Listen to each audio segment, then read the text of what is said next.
Hello and welcome to season Hello. 5 of the Yaoi Shelf. Grab a seat and relax. If you're listening to my voice and be like, Amanda, you sound super sick, I'm going to say, shut your mouth. I'm totally healthy. Amanda does not sound super sick. Amanda sounds super sexy. It's the first week of the new year, really, and God has decided to nerf me once again. You are too powerful, though. Let's be honest. Literally, if I could reach my own paper towels at grocery stores, I'd be a dictator. I've had a series. Too powerful. I've had a series of strategic nerfs because otherwise I would be a god king. You would. I have no doubt. But I'm so glad to be back. I'm glad to see Carola's bright and shining face again. Is my face bright and shiny? Thank you. It's been a January. I was done with this new year. It's literally 7 days in. I hate it here. I mean, not here in particular. I've been very excited to make this episode. I hate January with a burning passion, and it is really cold. It's very subtle. I hate barely noticed. Yeah, barely. Anyone who follows my ramble Twitter will have noticed that I have been hating my life. Carola has been tweeting like I used to give MySpace updates when I was in like high school and college, just like vague, random, but very emo. It's not. Yes, actually. I was about to say, please tell me where the lie is. Because I, just like that meme I've shared in Discord of Wolfwood saying, I do not care, cares deeply, was like, hey, buddy, are you all right? But I wasn't. And I'm not. And it's going to pass. It is. It's just my annual January depression. It happens every year. I kind of tilted on the second because I got it wasn't even an email. It was like a message in a group chat, which was like, oh, we should have a meeting today. And listen, there was no meeting scheduled. I wasn't prepared for this, so I had to cry for 2 hours. But I told them I was busy. It's fine, but I just had to have a meltdown. It's fine. And one more update before we get started. So I was worried that the Swedish Yule goat would stand another year. It looked. Yeah.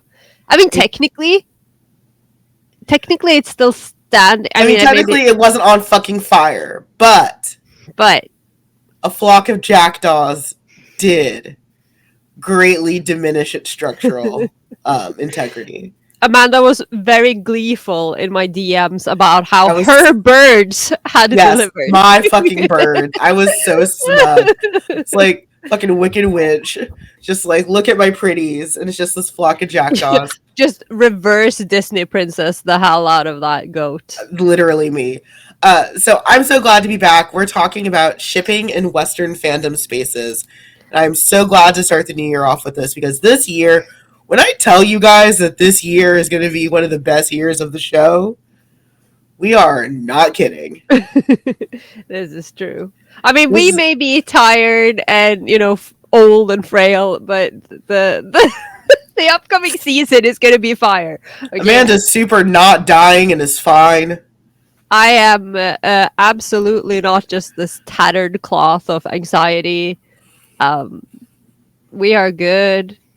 It's good. No, but there are some very, very good things coming up this year.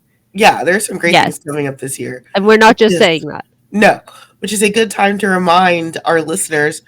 Carola, what are these videos? They are extremely demonetized. The YouTube gods don't love us. Correct. This is a great time if you've been considering to support the show on Patreon. That is patreon.com/the Yaoi Shelf. There are some great perks. I will be working on our exclusive Patreon merch for this year in the next week or so because, as I'm sure you guys can hear, I am sick. So please don't overexert yourself in the new year.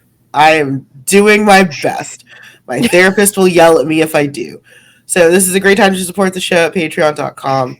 And with that, on with the show. So we're going to talk about shipping in Western fandom spaces. And gasp, Western fan culture has shipping, right?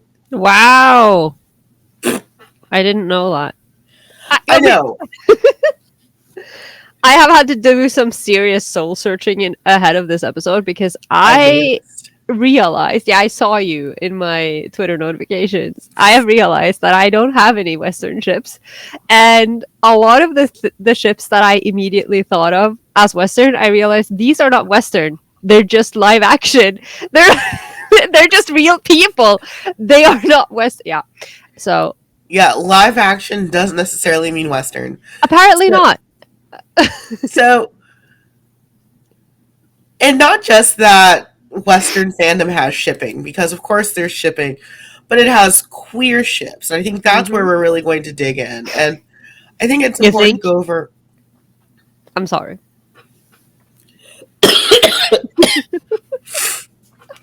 I'm sorry. Triggers coughing fit. I woke up and chose violence against a dying old man. I'm sorry.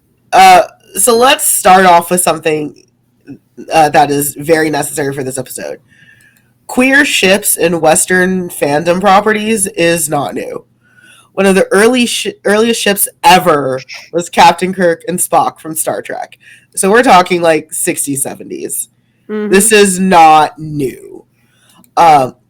Literally, that is one of the first fandom ships ever. It's Star Trek gave us the first like nerdy sci-fi conventions. It's all Star Trek. And we have to give credit to that history. I think sometimes it's easy to ignore, especially because like the reboot franchise wasn't as good, and we're getting farther and farther away from OG Star Trek. But we have to give a lot of credit to Star Trek here. That it is really, you know, the ship that brought us most of the modern ideas of fan culture that we have today. Yeah, and it's like, you know, it took me so long to realize because shockingly, I have never been into Star Trek.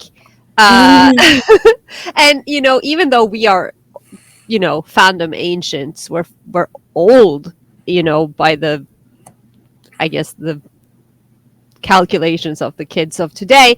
But, you know, Star Trek was old when we were kids. Yes. Right?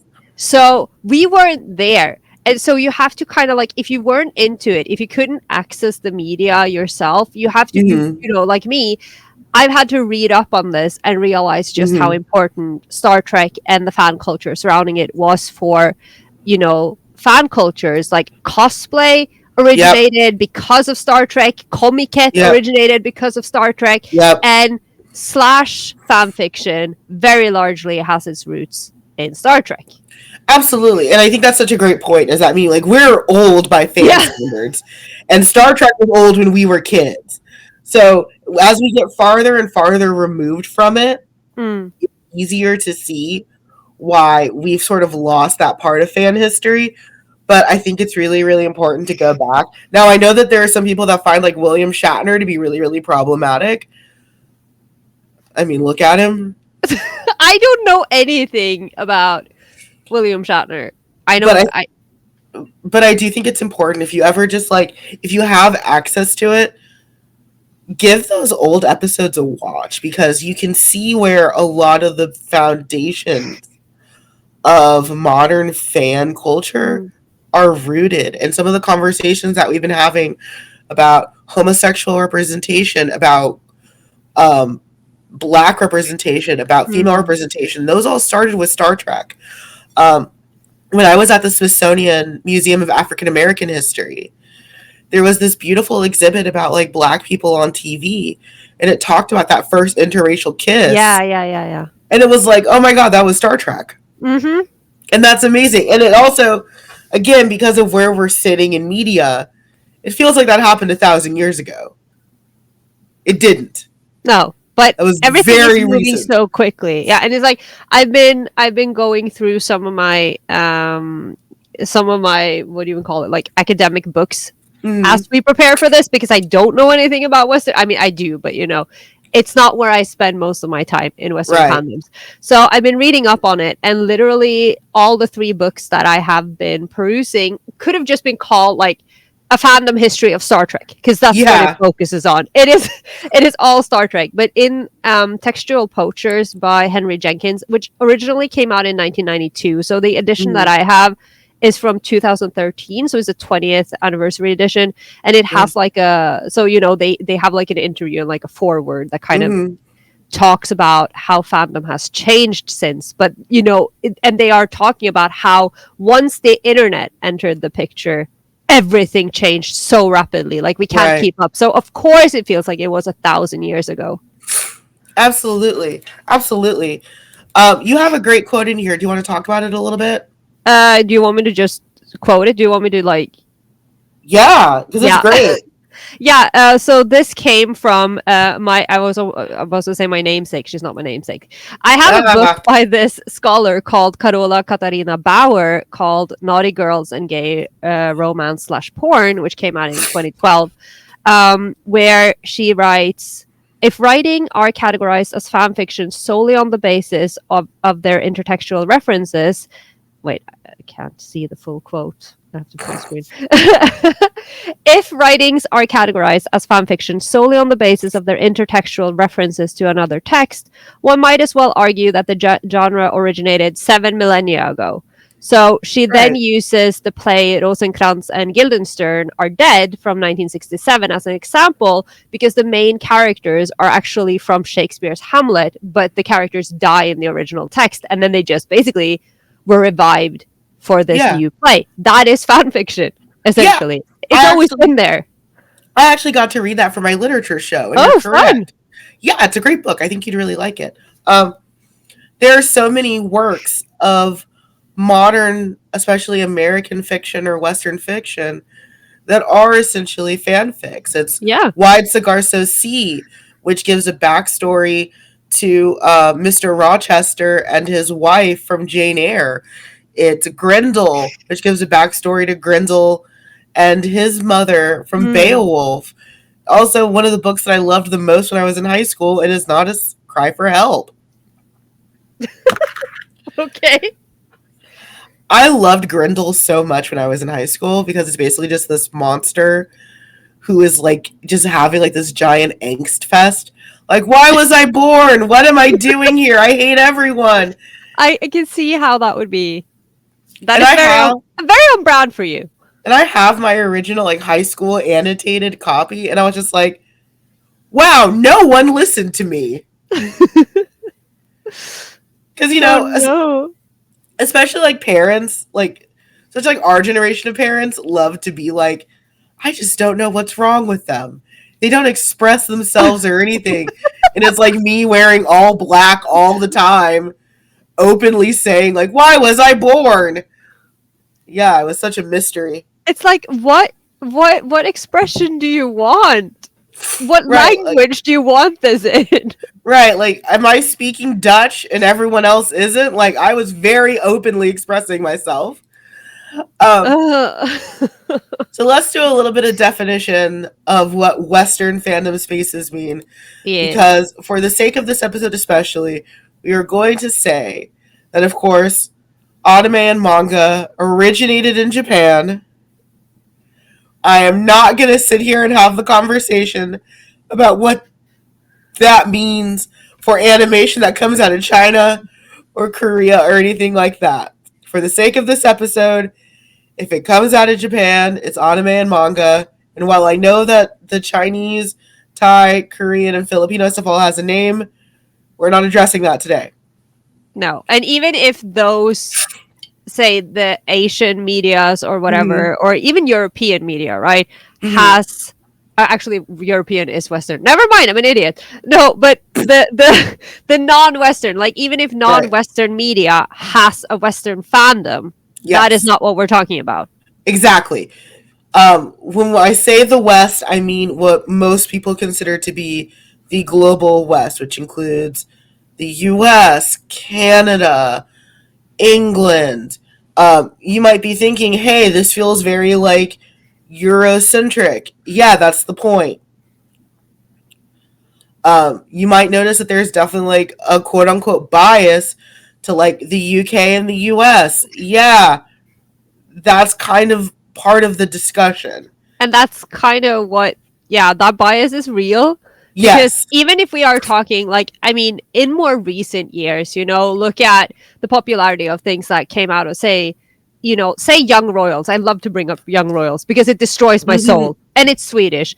But Yes. for the majority of this discussion, it has been English language media that has been Yes. the focal point. So of course we're going to be focusing a lot on the US and the UK. Yes, and I'm fully here to acknowledge that there are some very problematic elements to that. That when we talk about the West, it is this overwhelmingly English language. White. You say blight? No, I said white. English Oh, language, white. yes. Yeah. All of that is there. We are not ignoring any of that, and we'll probably talk about that more in the live. Mm. But please know that we are not ignoring the very classist argument that comes with that, the very obvious racial connotation that comes with that. And we're not also going to talk about the Hollywood system because, as you can hear, I'm dying. So Please we don't don't have die. time. We don't have time for that. We have a We'll whole do all of those things in the live when Amanda's voice is back to normal. yes. When I'm healthy again in 2 weeks, we'll talk about all of that. But for the sake of today, put a pin in that. We're going to get back to it when I don't sound like Yuki Eri after having a dinner of cigarettes. You say that, and then you just turn me into this giggling fangirl. Like that is a problem. Like what do you mean? Is that supposed to be a negative trait? I don't understand. What does he eat, Carola? Cigarettes and shuichi shindo and strawberry shortcake. And it is a very nice and balanced diet. Boy needs one of those vitamin D Hey, lamps and a multivitamin. first gravitation reference of the new year. Let's go. We're 17 minutes in. First gravitation reference of the new year. Actually, you mentioned him very early on in your introduction, so I did. I you did. barely Okay. made it a minute in. Okay. Listen, we have to. That's what the show is founded on. Now, Western properties have had ships alongside their Eastern media counterparts. What is interesting is that many Western fans like to act like they don't do shipping in their respective properties. I have always found this super interesting, and I've mentioned this multiple times across the last season of the show. Is like I'm really, really into like comics. Mm. And a lot of especially like comics girlies like to pretend like they don't do shipping. But it's like when you make Selena Kyle Bruce Wayne fan cams, that is shipping. This is a language that I don't understand. Do you care to explain what you just said? A fan cam? Who is Selena Kyle? Catwoman. Okay. Okay. Good to know. Yes. Catwoman. So Sorry, I used her muggle name. Forgive me. But it's okay. This is again, you are the backbone of this entire episode because I know nothing. But yes. But especially with the queer shipping part of it, that has also always been there. And I'm going to bring up a point that we mentioned earlier that literally everything has fanfic when it comes to the Western properties. And this isn't even stuff that's fiction. Literally everything has fanfic. I talked about wrestling fanfic, which blows my mind. I mean, as someone who is certified rotten, I can see where they would get it. Oh, I totally get it. There's no part of me that is confused. I'm just shocked. I watch a lot of wrestling. There's no part of me that doesn't understand. But good lord. Speaking of, over the break, I watched this movie called The Iron Claw, which is about this family of wrestlers from Texas called the Von Erichs. And they're one of the most notorious families in wrestling, mostly because all of the Von Erich brothers died horribly. Oh There's dear. one remaining Von Erich left, and he's just tired and sad and alone, and he doesn't wrestle anymore. So they're like the Kennedys of wrestling. Yeah, literally. Okay. Wow. But the marketing of this movie was very up and down because most people don't know about the Von Erichs because a lot of them died in like the 80s and stuff.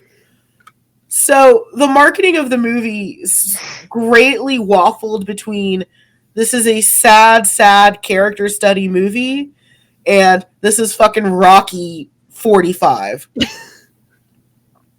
And I feel so bad for everyone who went into this movie thinking that this was going to be, oh yeah, it's going to be like Rocky, fun wrestling movie. Everyone's going to turn out great. I cried so much during that movie. God. I cried so much. But wrestling has a lot of fanfic. Reality TV shows have a lot of fanfic. Competition shows have some fanfic, which I think is very, very interesting. Chopped fanfic exists. I'm sure it does. I suddenly have this urge to just like the first thing that popped in my head is, should I go on AO3 and see if there's like Great British Bake Off fanfic? Because I'm sure there is. Hold on. Oh my god. I'm doing it. Hold on. I'm gonna find out because you've said it, and I'm sure it's there. Why? Because that's how. I don't even watch Great British Bake Off. I don't know. That was like the most Western competition show I could think of. Apparently. There are 904 pieces of fan fiction related to the Great British Bake Off. Wow. Okay. Most of it is in the form of titles. It's probably a lot of like AUs, maybe? 191. That are like original? Yes. Oh my god. Well, there you go. There's fanfic for everything. The second one is What did I do? What? Okay. I'm just going to read this off. In the Tent, Great British Bake Off, real person fanfic. Paul Hollywood, Tamil Ray, Andrew Smith, David Arrington, Glenn Cosby, Noel Fielding, Matt Lucas, Prue Leaf, original male characters of color, original female characters, original trans characters, inspired by the Great British Bake Off, orgy, fucking, face fucking, rimming, felching, fisting, British character, trans male character, black characters, Indian character, Latino character, Scottish character, Welsh character. And those tags, ladies, bros, and non-binary hoes, is why we are demonetized. Because this is the kind of stuff we read. Yes, I did! I did! And I'm mad at you for it. No, you're not. Yes, I am. This little judgmental envy Nindo right here. No! Wait, when did you get envy? He was actually a Christmas present. Oh my god! It was actually a Christmas present. I love him! Here. Come here, you little bitch. Oh my god, look at him! Oh. If you're audio only, I feel sorry for you. Yeah, he was actually a Christmas present. Get in there. Next to Mustang. That's where you belong. So, the Great British Bake Off, one of the most wholesome shows when it's not being overtly racist, has multiple works of fan fiction. Some of it being very erotic. Of course. But let's talk about what makes shipping in Western fan spaces a little bit different and what makes it the same. We're going to start with the differences, where some of the shipping conventions and languages in the language used are different. So there's a lot more use of slash. I know in a lot of Eastern spaces we use more X. Yeah, I use the X because I come from the Eastern fandom spaces or Eastern media but there spaces. was a lot more slash, especially in early days. Um, Yeah, you and have I think yes, even now, or maybe it's just us oldies, but I feel like even now we separate between slash fiction and other gay fan fiction. I feel like there's a difference there. yeah. I also feel like slash has a bit of like like a quality connotation to it. That slash, for whatever reason, was always perceived as like mostly crack or not as good. Really? Yeah. Hmm. 'Cause, I mean, I've been reading academic texts on this all day, and it's I mean, that so might also just be like from my early Quizilla yeah, days. yeah. No, I get it because in my head it's like slash equals boring because it was Yeah. all characters I didn't care about. So Well, connotations definitely. yeah, I definitely had like a bit of like a quality connotation to it back in the day. Mm. I can't speak to it now because I barely see slash really being used. Um, top and bottom discourse, you have a note in here, and let's talk about that. Oh God, yes. I mean, I did put it in there for a reason. I just don't want to talk about it. So, the West has its very own issues when it comes to the essentially gender politics of being a top and a bottom. We talked Mm. about this at length in the Seme Uke episode, which was a We few years did. ago now. Wow, Right, time sure does keep on passing. I hate it. I also kind of hate it, but back then I wasn't sick. Okay. It's Listen, just for you to be the one suffering with a stuffy nose and runny nose for once is like, I'm literally the most like 90s Seme. I hate being sick. I don't know how to take care of myself. I don't know what to do. I'm just wandering around my apartment in blankets, wailing like a cat. Like, someone help me. Like, I am fully hyper competent every other moment of my life. But the minute I have like a 99-degree temperature, which I think is like 30 something in Celsius, a low grade fever, it's like, okay. Mother! Mother, fetch me my bedclothes! Oh, you turned into that Victorian child I again. do. The candle, it burns too bright. Help.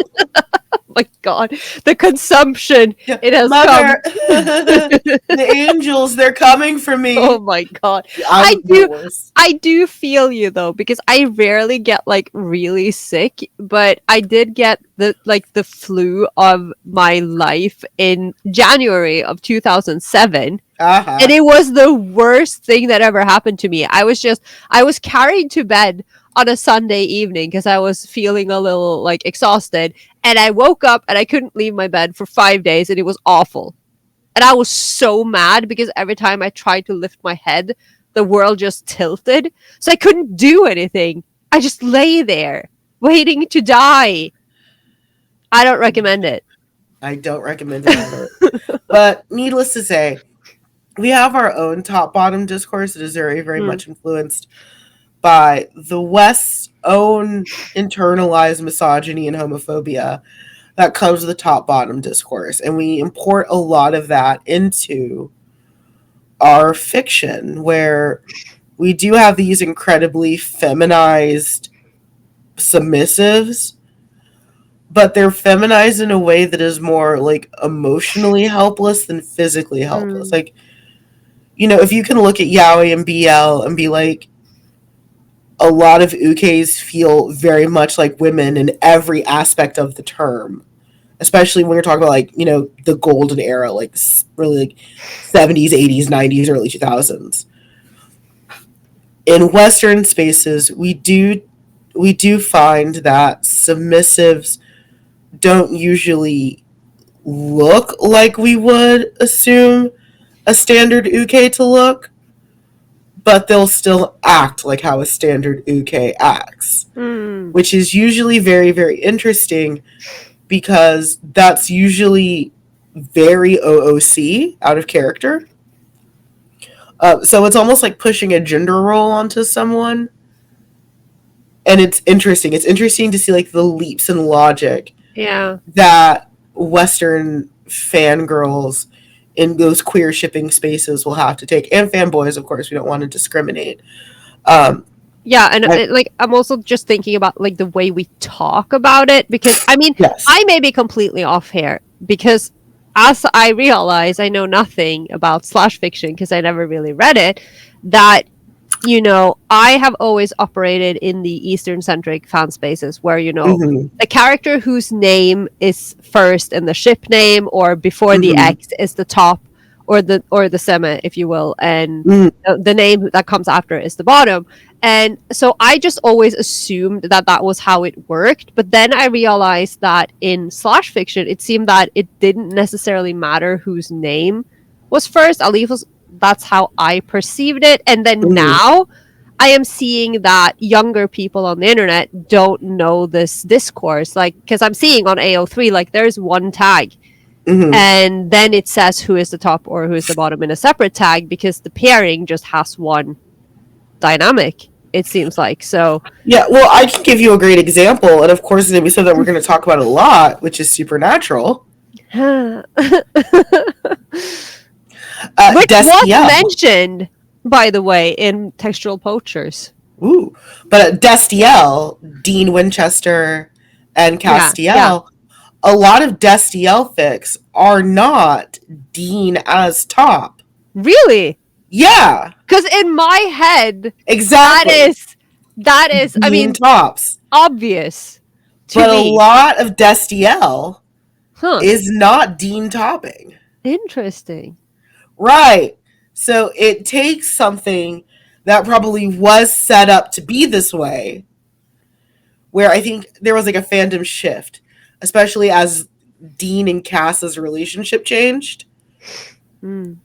Where definitely Dean kind of had to top because Cass was this like holy baked potato Okay. and didn't understand anything. And then they started watching porn together in the Christian daylight, which is something that two hetero bros do all the time. I just, I can hear the Puritans screaming in the distance of how problematic and grooming that sounds, but let's not He's go a there. literal angel. Yeah. Like 1,000 years. Grooming who? Well, that is the question, isn't it? Wait, Is it the age gap, or is it the innocence that is the problem here? I have a lot of questions.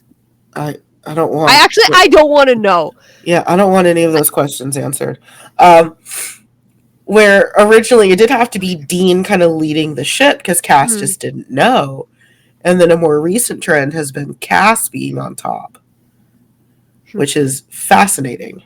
But yeah, but I think it's so interesting when you talk about it like this, because depending on which corner of fandom you come from, these things have very different meanings and connotations, because I've just applied my natural logic to it, which is, okay, that means Dean's tops. Dean's tops. But no! He doesn't always top. Apparently not. So that is interesting. Yeah, 100%. Listen, I love my brothers and sisters in Western fan spaces, but this is some vibes-based shipping. When we talk about when we talk about the fans that'll put any two characters together just purely based on feeling, while anime and manga fans get a lot of that brunt, we have to give credit to the fact that Western fans have been doing this forever. Again, we're going to lean back on our like sci-fi comics lore here, where it's like these two characters were in a scene together. They're fucking. I like the way these two characters look. They're fucking. I mean, I am also guilty of this in different. I didn't say I wasn't guilty. No. But yeah, maybe you're right. Like, again, I can't really speak to it because this is so out of my league. Like, I don't know any of these fandoms. Well, and I mentioned this one in an earlier episode, but like there's a comic panel that's about Green Lantern, and he mentions like visiting, like, so it's the Flash and Green Lantern, and the Flash is talking to Hal Jordan, Green Lantern, and it's like, hey, we probably need to get John Constantine involved because this shit that we're dealing with involves magic, and Constantine's like the magic guy. And Hal is like, I don't want to deal with that nut job Brit. Every time you visit him, you lose like 3 hours and you come back reeking of cigarette smoke and feeling a All vague sense of right. regret. Okay, cool. So we know that John Constantine is a canon disaster bisexual, Sounds about right. and there is no reason why I love him so much. Don't ask questions. Um, and now you've set up this thing that fans love where it's like, oh, something happened. Mm. Because that's not a throwaway. You're not going to gaslight us into thinking that that's a throwaway. So that's a very vibes based ship that became very popular, all based off of a line. Now, when I Mm. say vibes based, that's not a negative, it's No, just an vibes are observation. great. Times. So that is also one thing that I've definitely noticed is that it's very, very vibes based. Why can't I hear you? Why can't you hear me? Oh, okay, I can hear you again now. Oh, please tell me Okay, it's not doing that thing again. I I will hope die. not. Okay. Um, One thing I've also noticed a lot is there's more willingness to gender bend and to be OOC to make things happen. Hmm. Yeah, so I've noticed a lot of gender bending in these Western spaces to like make things gay, which I think is fascinating. So, like turning female Female or characters male. non-male characters male for it to Yes, be gay. Huh. yes. And I'm amazed by that.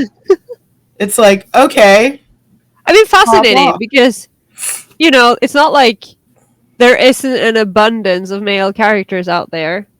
Right.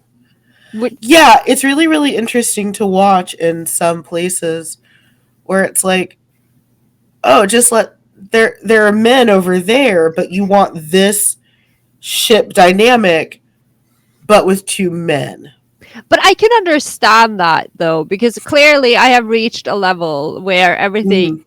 is gay and I Right, cannot be invested in headships for a right, multitude of reasons. I mean, there are straights everywhere and they are never okay, and I'm very tired. And a lot of the time, I find myself watching something and I'm like, right. these people are terrible for each other, but I do know that if they were both male, I would be more invested. But I'm not because I don't know, but maybe it's just because I am rotten and Mm-hmm. heterosexuality is doomed. What is that word? Heterofatality? Yes. Yeah. So here's one that I actually came across. It's actually a pairing that is that would be lesbian if it was canon. It's a Shigo and Kim Possible, but a lot of artists will draw them as two men. Huh. And it's like, well, hold on now. That's a lesbian power couple if I've ever seen one. Hmm.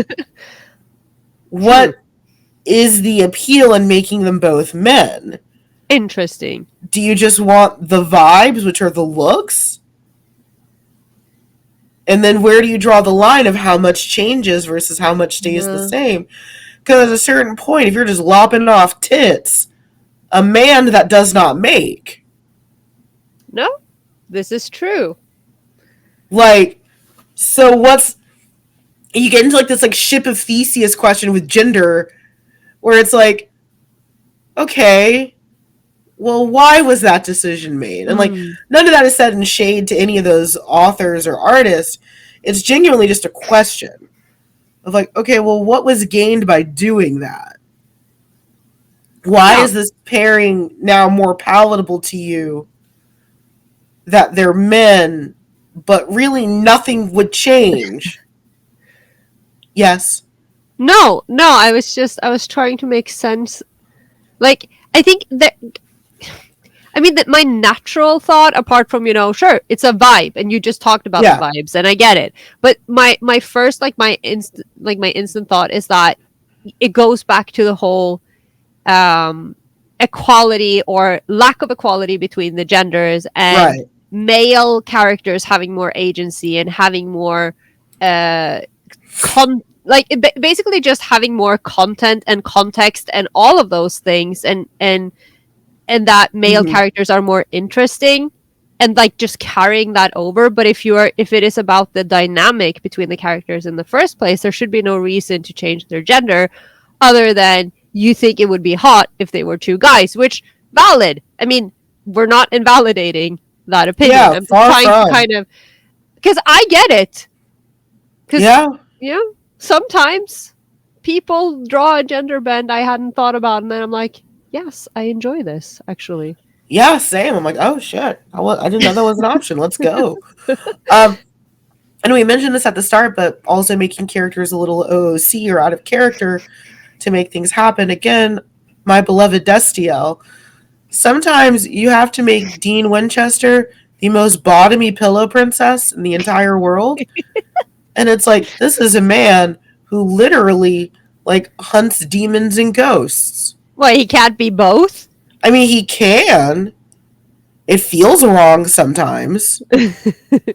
I can't speak to what Dean Winchester would be like in bed outside of all of his girlfriends hate him. That sounds. Maybe he is a pillow princess then, because he Maybe only he cares is. about his own pleasure. I don't know. Actually, that checks out. You just solved it. Congratulations. I solved it. There you Yay. go. There you have it. We solved it together.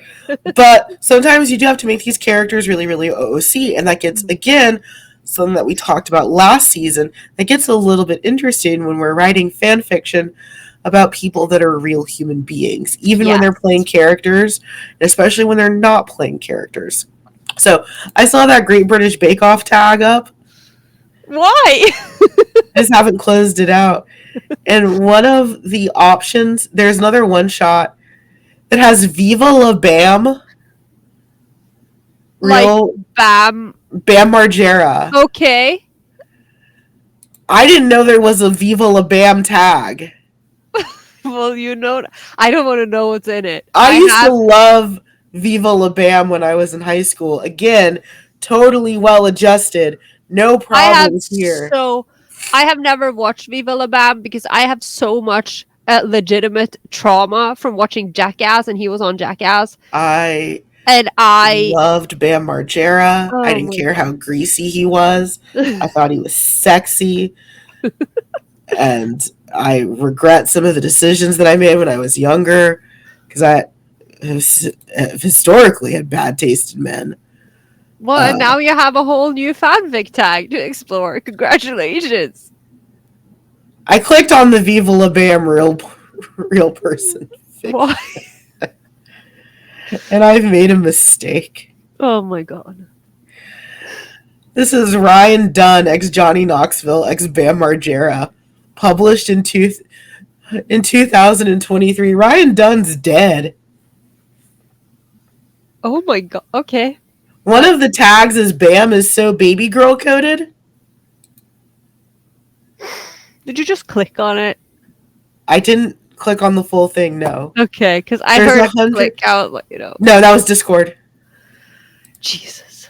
No, there's 175 pieces of fiction in the Viva La Bam RPF tag. The more you know. But I mean, it's like you said, there's fanfic of everything. I don't know why I'm surprised. It's just... And what's shocking is that while some of it is OC driven, especially because this is AO3, it's not. Now, what we did see a lot in the old days was gender bending yourself to make a pairing gay, which I did a lot. I have tons of male OCs because I wasn't working through gender angst at all when I was in high school. No. I was totally cisgender and not at all bisexual. I was very, very straight. And can I help you? No, I'm fine. Nasty cough you have over there. Yeah, I know. Discussing how straight I was and how cisgender I was during high school. That was a very legitimate cough. I am actually also like... But while a lot of this isn't OC driven, back in the day, a lot of this would have been. And I think also that's probably where a lot of the taking things OC happens, is when you're especially writing OC/fic.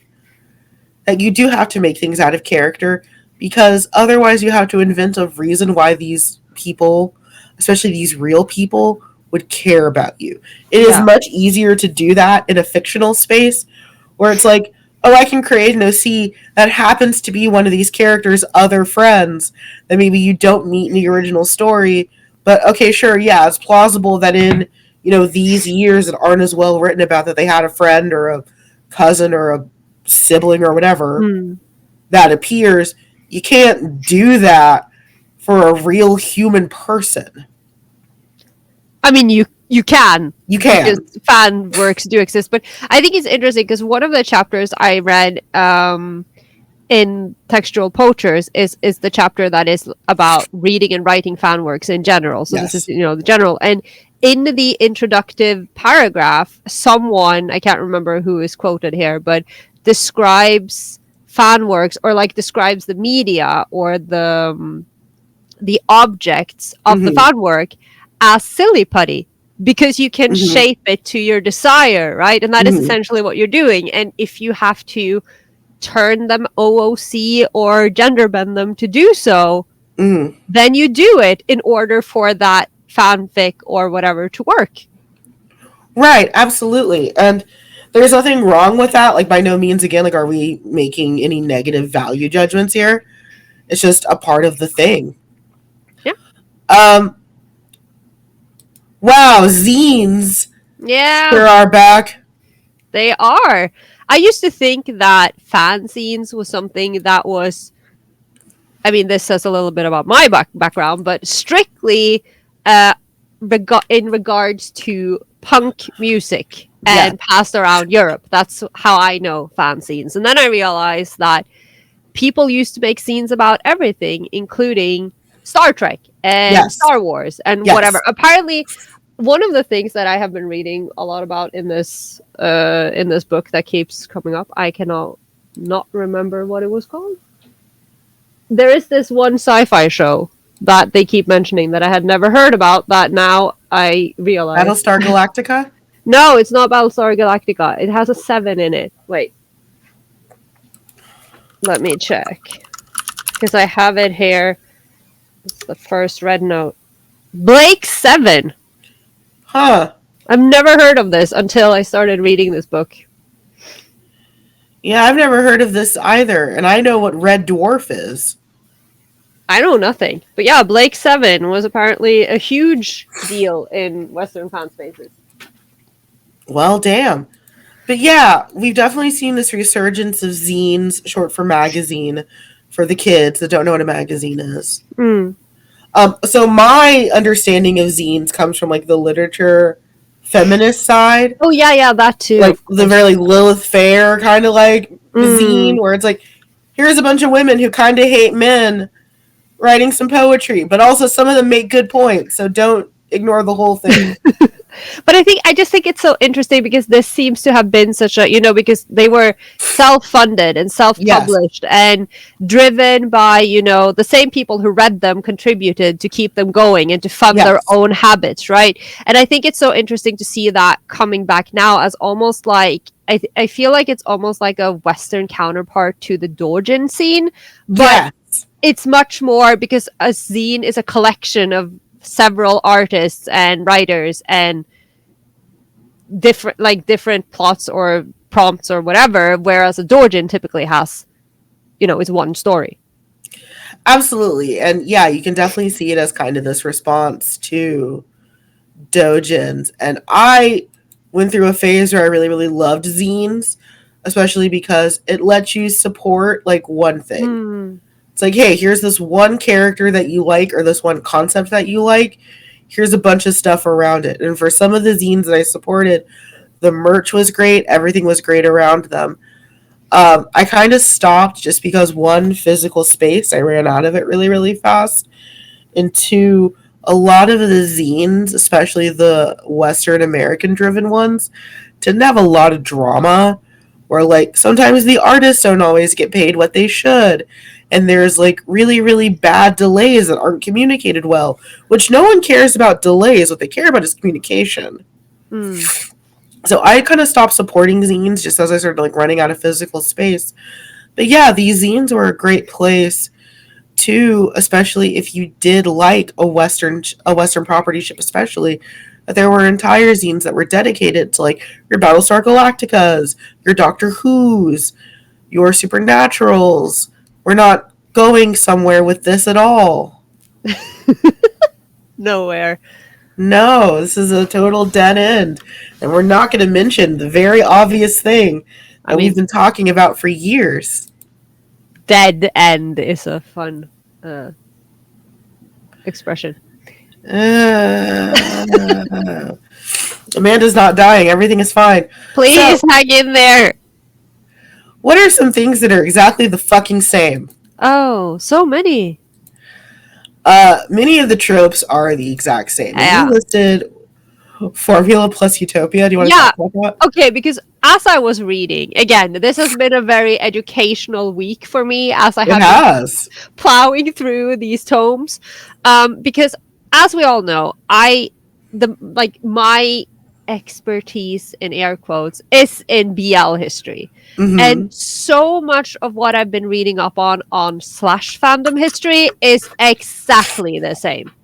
Mm-hmm. So it comes from it comes from a similar place of, obviously several things. It's not only, and there's a point about that later about, the sexualities and the patriarchy and all of those things.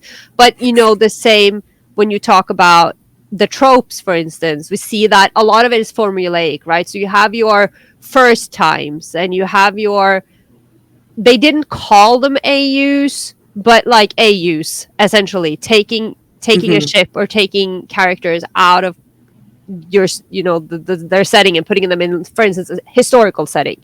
Yes. And post-canon fix-its. And there was this series that was continuously referred to in one of these chapters that was called Beauty and the Beast, which apparently not the Disney movie, but there was this sci-fi show called Beauty and the Beast, which by the third season disappointed the fans so much that they just rejected the third season, and then the fandom got together and wrote their own. Sounds familiar? Does this sound familiar to you? We're not going somewhere with this at all. I was reading this, I'm like, what the hell? History is a cycle.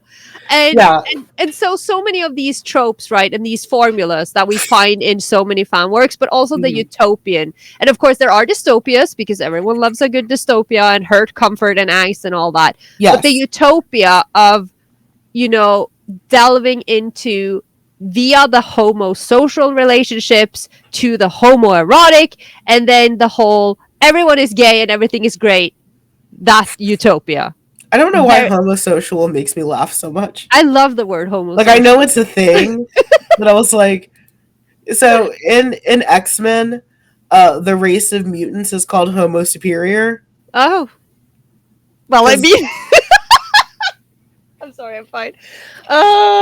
They're right. They're right. It's like, you have, like, Magneto, who clearly doesn't have feelings for Charles Xavier.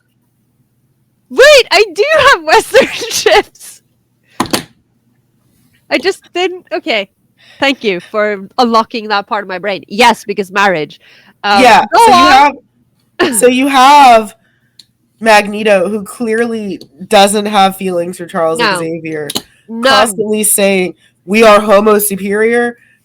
And it's even better when you get like into the live action and it's Sir Ian McKellen saying Homo Superior all the time, and it's the best thing on earth.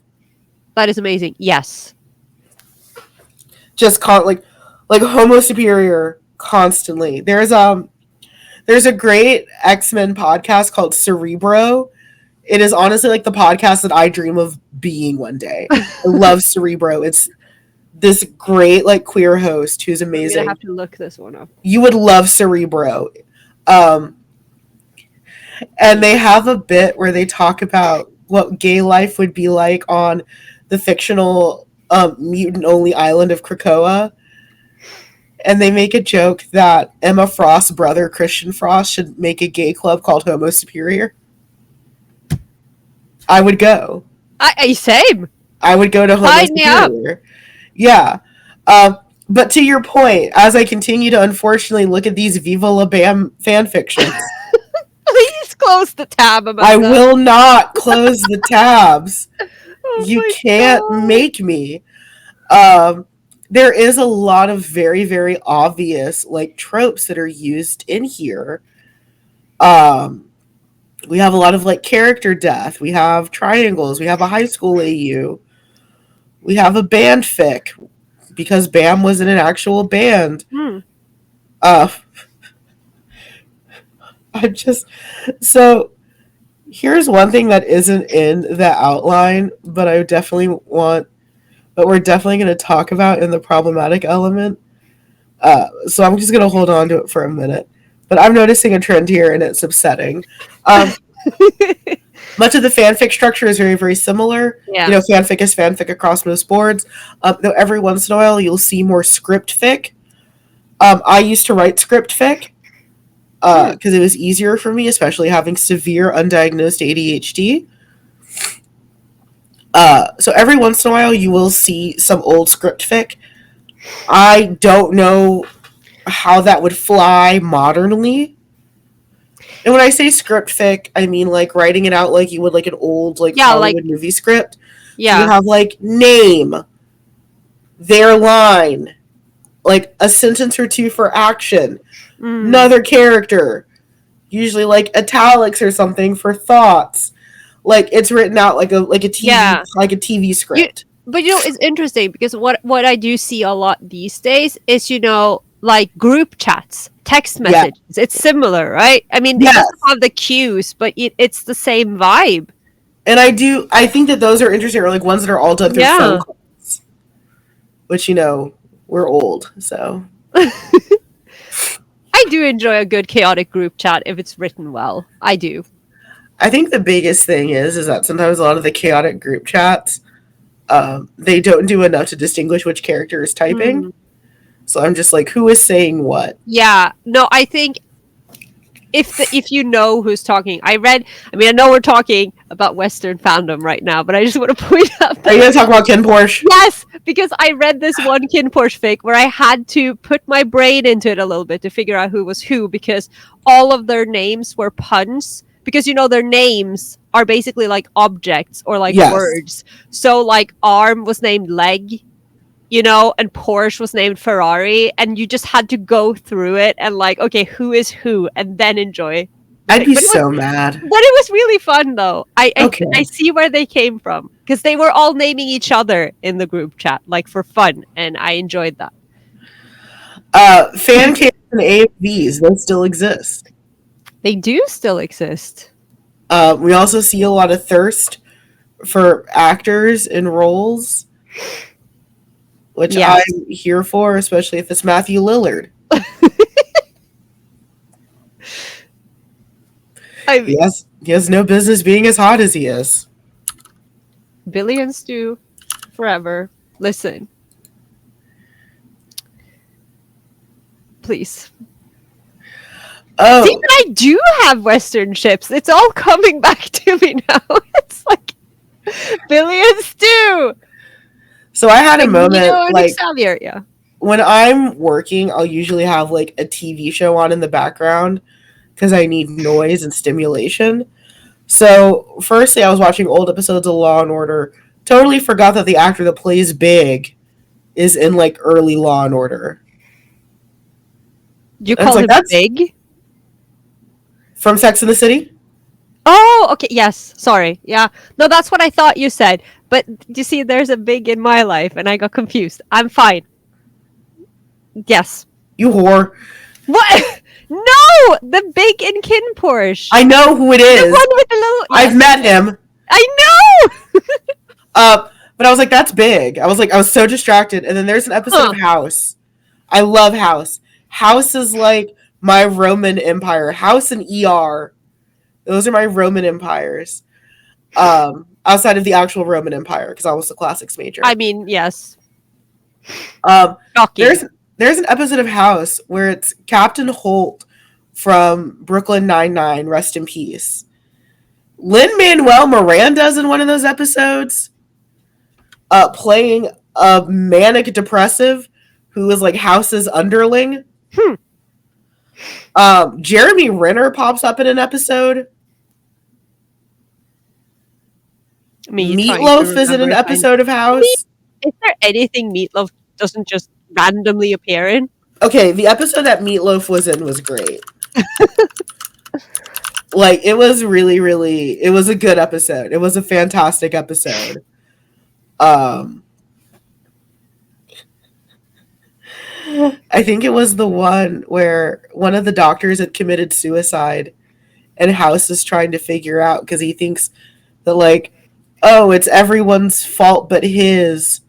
And it's like, no, it's kind of your fault, but also sometimes people commit suicide. Like, that's a thing that happens occasionally. Yeah. And like Meatloaf is there with his wife, and like they're both dying, and they can't figure out why they're dying. But it turns out that the woman playing Meatloaf's wife had like an affair one time, and like contracted some like weird disease, and now they're both dying. But like they have to deal with the knowledge that like her affair is what's killing them both. House does not get the credit that it deserves, except for the really problematic parts of it, like House ramming his car into his ex-girlfriend's house with her new boyfriend and baby inside of it because she broke up with him. Yeah, I mean, he goes to jail. there's a lot I didn't know about Dr. House. Please. I love House so much. But a lot of fan cams and AMVs still exist, and of course the origins are still the same, which is of course liberating female sexuality. This is entirely you. From the Yes, these are my notes. Oops.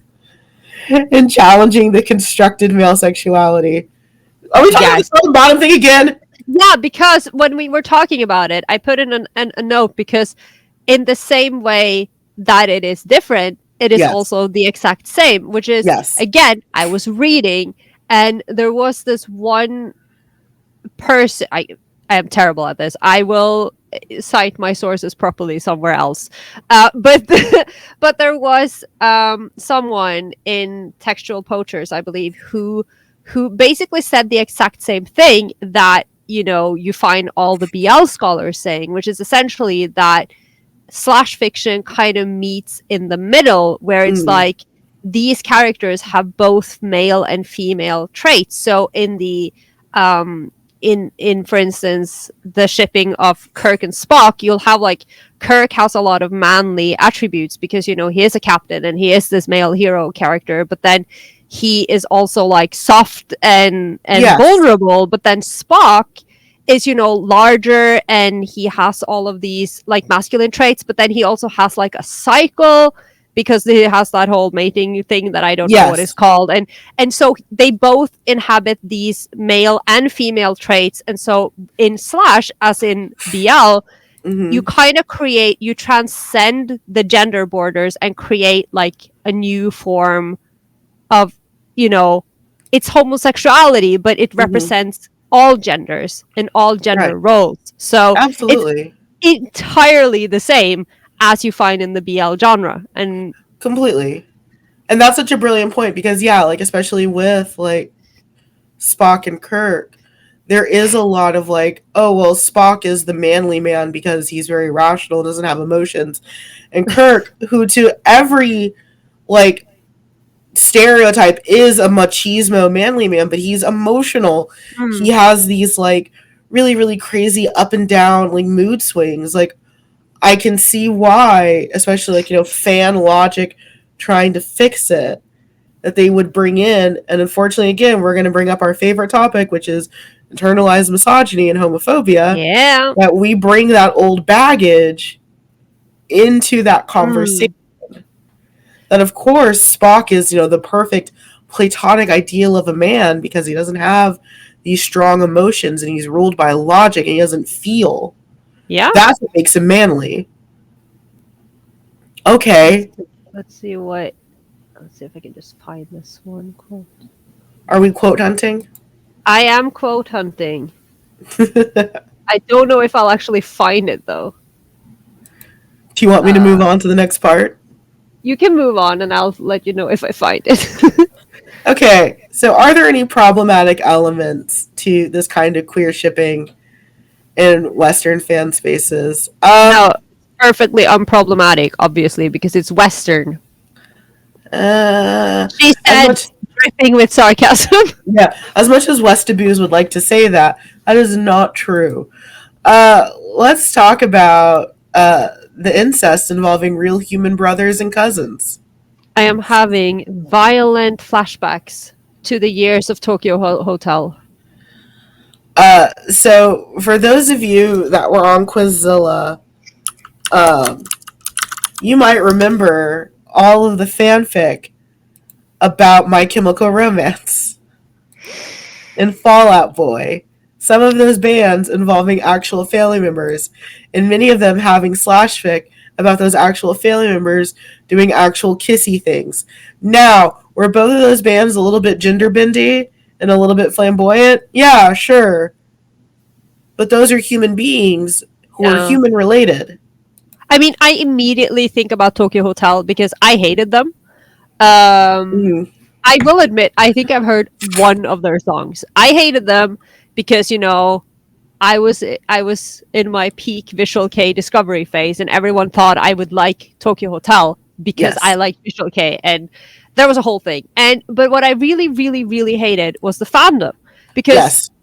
Tokyo Hotel had two twin brothers who Mm-hmm. were as different as could be. One was, super made up and like skinny jeans and all that, and the other one had like dreadlocks and like hip hop clothes. But they were being shipped to high heaven, and there was so much fanfic. And I remember at some point that they went out and said that this made them incredibly uncomfortable. Right. Like, please don't do it. And I also think they were like 17 when they got started. And I also remember really hating the fandom, not so much because like the shipping was one thing, because again, I come from Visual K. Shipping real Mm-hmm. people is hard to avoid in Visual K. Right. But they were real life brothers, they were teenagers, and on top of that, Bill's fans in particular were incredibly homophobic because they were like they would ship, like, people would ship him with their brother, but then the antis who were still their fans would scream at the top of their lungs like, Bill is not gay. And it's like, but what if he is though? What are Mm-hmm. you gonna do? What message are you sending to this kid if you are defending him by being Right. very, he is not gay? Like, that is not Right. helping anyone. It was a mess, and that is all I can think about whenever this discourse comes up. And we've talked multiple times about how we feel about shipping real people.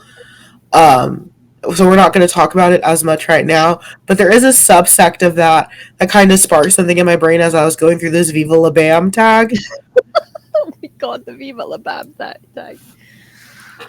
which is fanficifying, especially people who have died. Hmm. So Ryan Dunn was one of Bam's best friends, and he passed away in 2011. He was super young, and he died horribly. I think it was a car accident. Oh yeah, I remember reading about it, but I Yeah, it was. Yeah, it was a car accident. I was gonna say, I'm pretty sure it was a car wreck. It was a car wreck. So, and Bam was gutted after losing Ryan Dunn. Ryan Dunn was like a brother to him. hmm.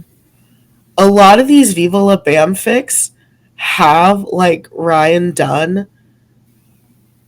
dying, but like a fanfic version of him dying. Yeah. And I don't know how I feel about that. Or like major character death, where like Bam overdoses and dies. Bam has overdosed so many times and still struggles with substance abuse. And like, there's one thing to be problematic with fictional characters, it's another thing to be that problematic with real human beings. Yeah. Um, I think so yeah, that, yes. it's difficult. It's like, again, we're not going to talk about this. We have talked about this, but it's just it is different when it's a real person. It like, is. and especially when you are projecting traits and problems Yep. and overdoses on an actual living person. Yep.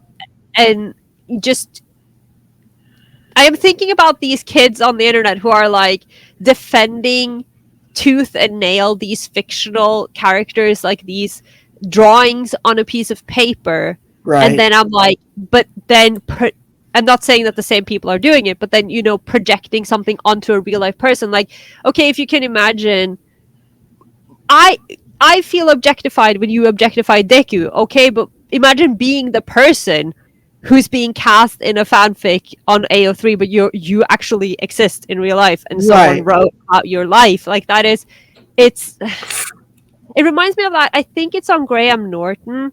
He had on James McAvoy Yes. and Fassbender, and and they were talking about fanfic and fan art, and it was originally Magneto and Professor X, but Hmm. some of it bleeds over into them, Yes. and it's like they are standing there discussing how this person drew them as baking cookies in a very promiscuous positioning. It's like, it is so Right. bizarre.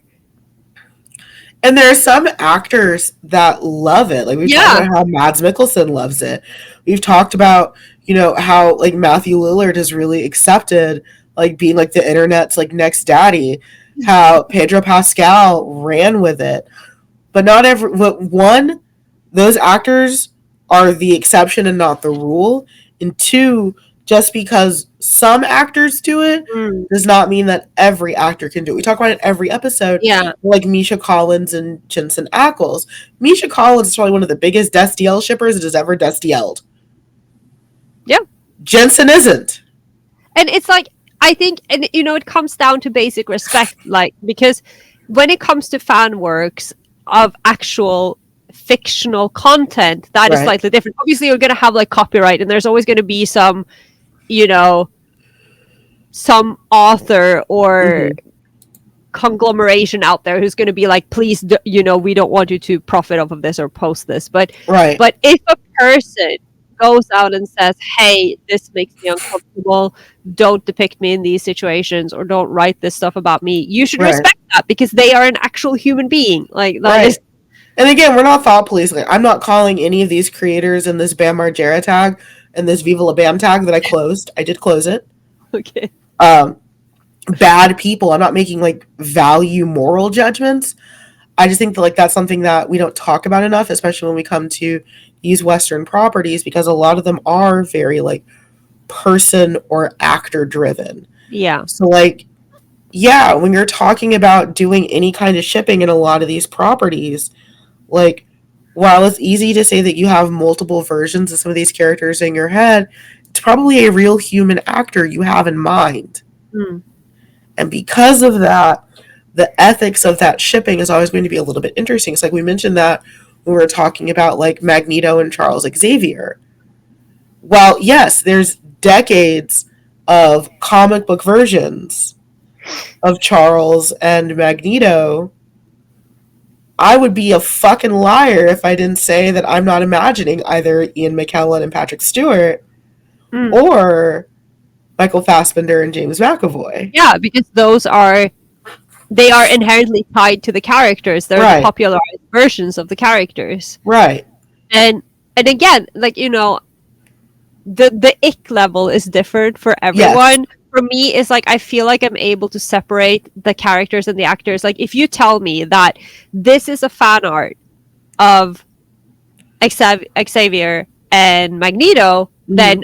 then yes, that's what it is, even if they're not Yes, in their uniforms or whatever. But if you tell yes. me that it's Michael Fassbender and James McAvoy, I'm gonna be like, okay, now I'm slightly more uncomfortable. Well, and it's interesting that you mentioned that because there is almost like this like sliding scale of Yeah, like, yeah, yeah.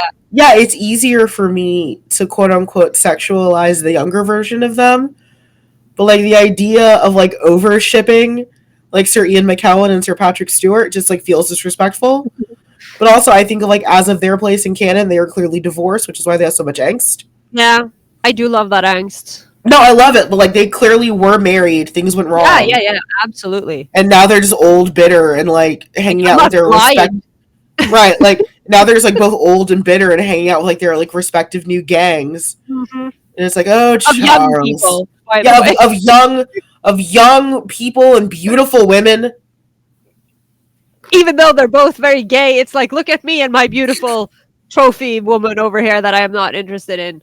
I don't know how they managed to make Magneto, who is one of the biggest horn dogs in like Marvel comics, into one of the gayest men I've ever seen. I Because like he fucks the hell out of most women that he sees. and he has like so many kids. He does. But the idea of like that old X-Men Magneto even like looking at Mystique with anything but like gay smugness.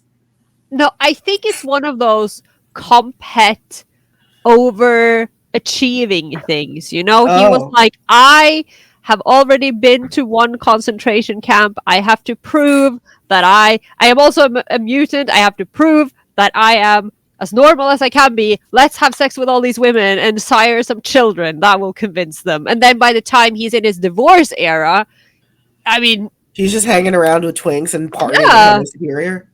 I support that, honestly. No, Like, I love good that for him. Let's talk about one of our least favorite things, which is No. parasocial relationship hell. Listen, the internet has made every actor, voice actor, and celebrity an at-away. That does not mean that you should. No. And you know what comes to mind, and I do think we briefly mentioned this somewhere else Yes. in the last season, because it goes for all of it. The real people harassing human actors and celebrities and parasocial relationship hell. Dan and Phil. Here we are again. We talk about Dan and Phil all the time. Yeah, but it just comes back to me because they are all of the above. You know, Yes. harassed, outed or attempted outed, and we deserve this because we are your loyal fans and we support you no matter what. And why can't you? Don't you see all this fanfic I've written about you? Don't you understand that we just deserve to know what's happening between you? No, Right. you don't actually. Right. I don't owe you anything. You don't deserve that. The parasocial relationships, one, they've always been there. Mhm. I mean, if you've heard us tell like especially me, because I know it's different over there, but like old con stories of like voice actor meetups and stuff like that. There's one that I'll never forget, and it was J. Michael Tatum, who is the English voice actor for Sebastian in Black Butler. And he also did France and Axis Powers Italia. And he was telling this story, and he was like, a fangirl came up to him and like put her arm like on his shoulder and like brought him down to her level and like whispered in his ear like, "Don't fuck this up." Like a threat, or like as a reference to France, or As a reference to one of the voice roles, I honestly don't remember because it was over a decade ago. okay, But it's like, one, the audacity and the nerve. The audacity and the nerve. Two, he's a human person. No, apparently no. Like, these people aren't meat. They don't exist for our pleasure. Yeah. So, and the internet's only made that easier. It's been only easier to attack actors and creators when really the anger is on corporations. To talk about one that does get a lot of queer ships, especially now, Star Wars.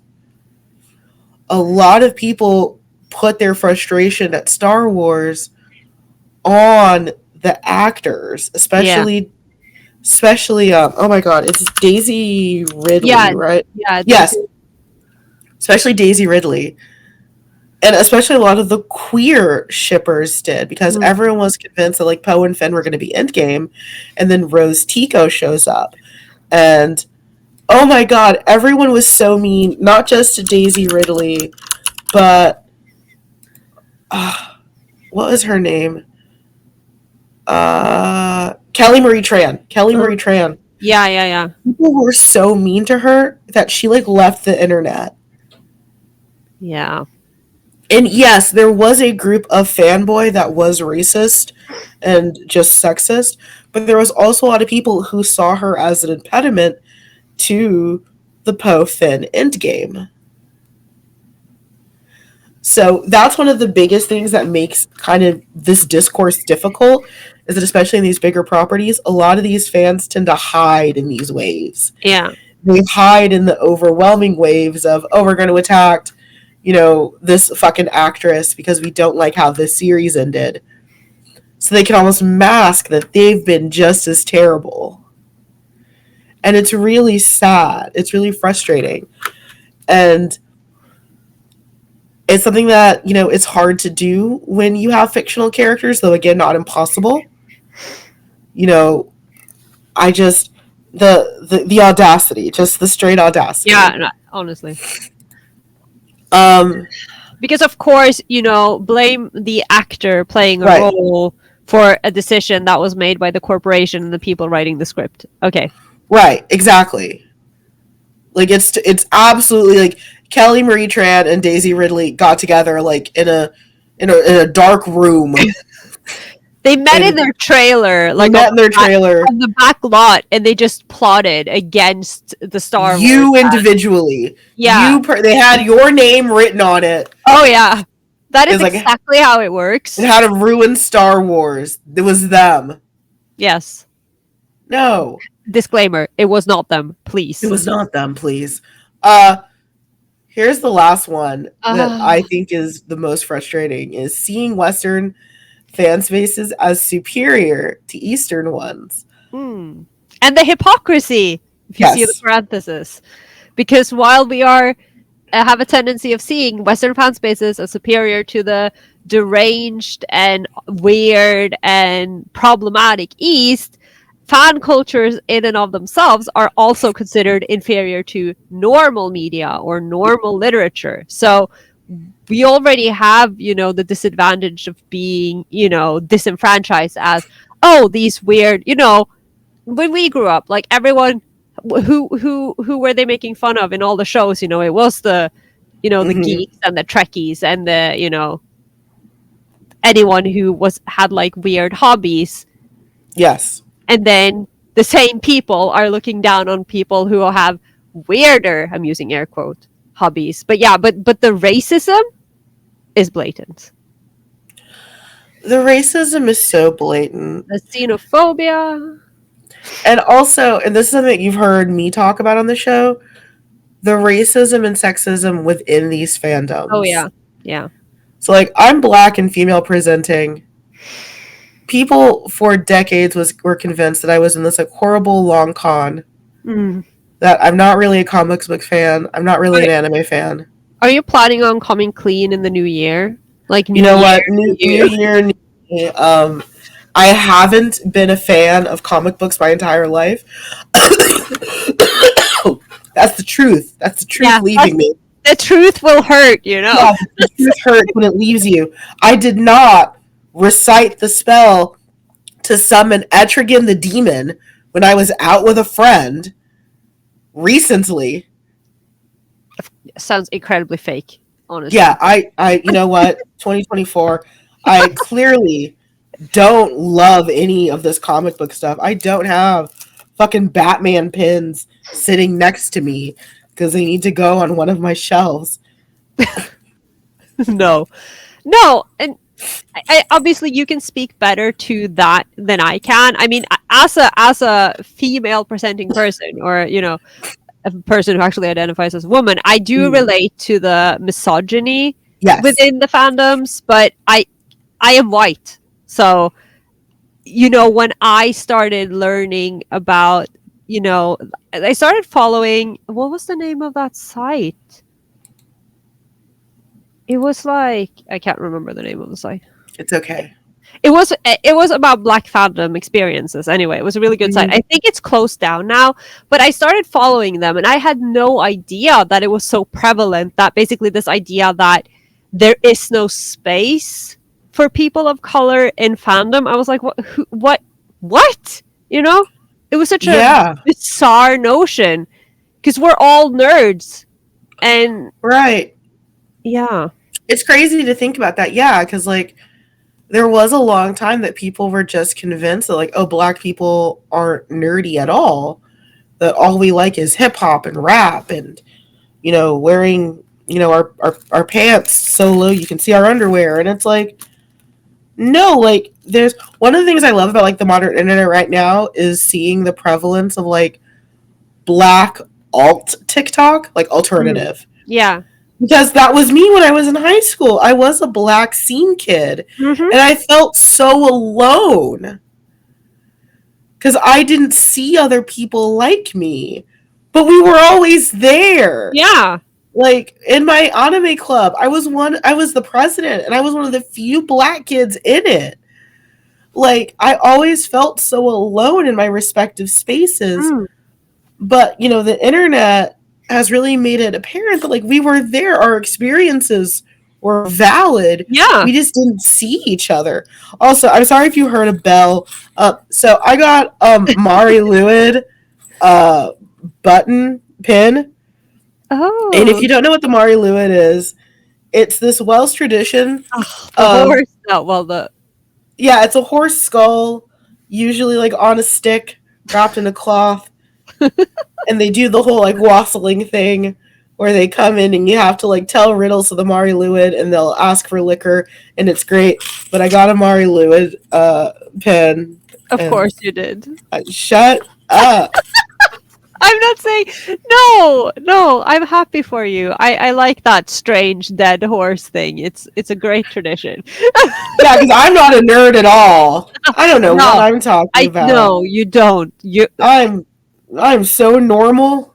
Comment below if you want to call Amanda out on her lying, I guess.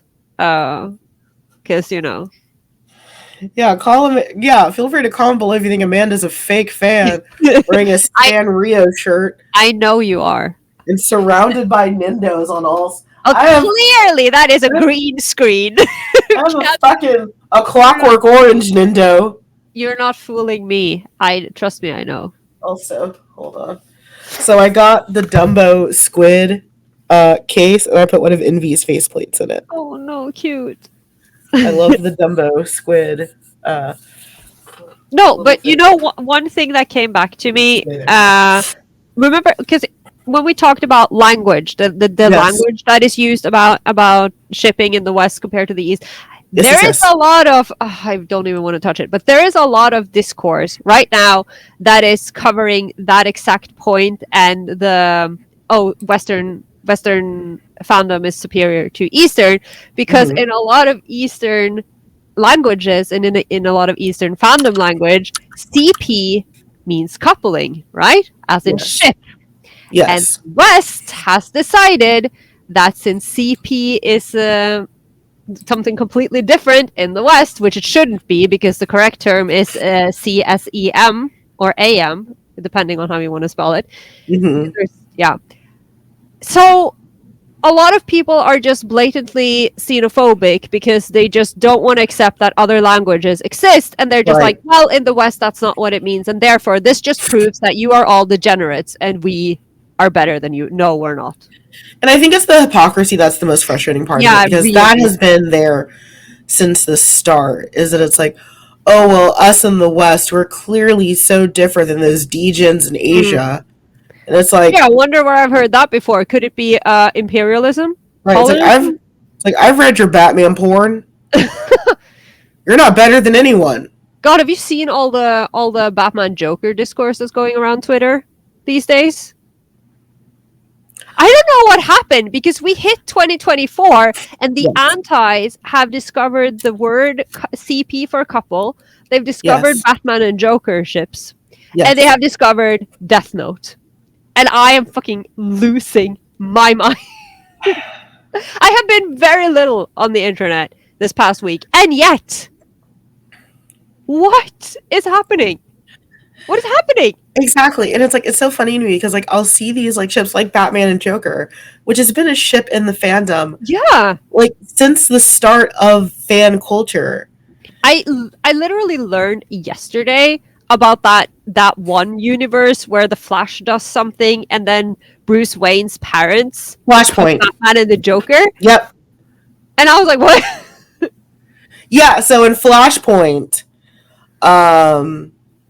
during the shooting at the movie theater, it's Bruce that dies. Yeah, I saw that. Thomas Wayne becomes Batman and his mother becomes the new Joker.